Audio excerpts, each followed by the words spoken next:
சாத்தான்குளத்தில் தந்தை மகன் போலீசாரால் அடித்துக் கொல்லப்பட்ட வழக்கில் குற்றவாளிகளான போலீசார் 9 பேருக்கும் மரண தண்டனை விதித்து மதுரை மாவட்ட நீதிமன்றம் தீர்ப்பளித்திருக்கிறது. 2020ஆம் ஆண்டில் கொரோனா ஊரடங்கு விதிகளை மீறி கடையை திறந்ததாக கூறி காவல் நிலையம் அழைத்துச் செல்லப்பட்ட ஜெயராஜ் அவரது மகன் பென்னிக்ஸை காவல் நிலையத்தில் வைத்து போலீசார் அடித்தே கொன்ற வழக்கில் 6 ஆண்டுகளுக்கு பிறகு தீர்ப்பு வழங்கப்பட்டுள்ளது. தந்தை முன் மகனையும் மகன் முன் தந்தையையும் நிர்வாணப்படுத்தி மனம் போன போக்கில் தாக்கியுள்ளதாக குறிப்பிட்ட நீதிபதி முத்துக்குமரன் வழக்கு விவரங்களை வாசிக்கும் போது மனம் பதைபதைப்பதாக தெரிவித்தார். இதுபோன்ற வழக்குகளில் ஆயுள் தண்டனை வழங்கினால் குற்றம் புரியும் காவல்துறையினருக்கு அச்சத்தை ஏற்படுத்தாது என்று நீதிபதி சுட்டிக்காட்டினார்.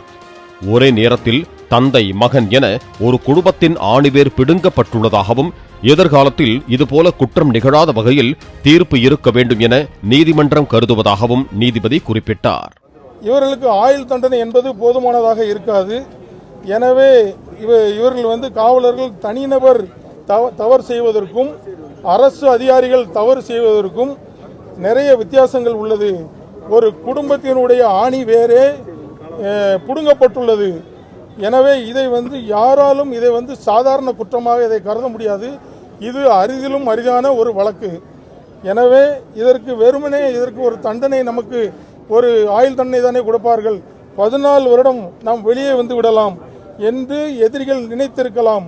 ஆனால் இந்த வழக்கில் உங்களை அப்படி விடுவதற்காக இந்த நீதிமன்றம் தயாராக இல்லை என்பதை நீதிபதி அந்த தன்னுடைய தீர்ப்பிலே சொல்லியிருக்கின்றார்கள்.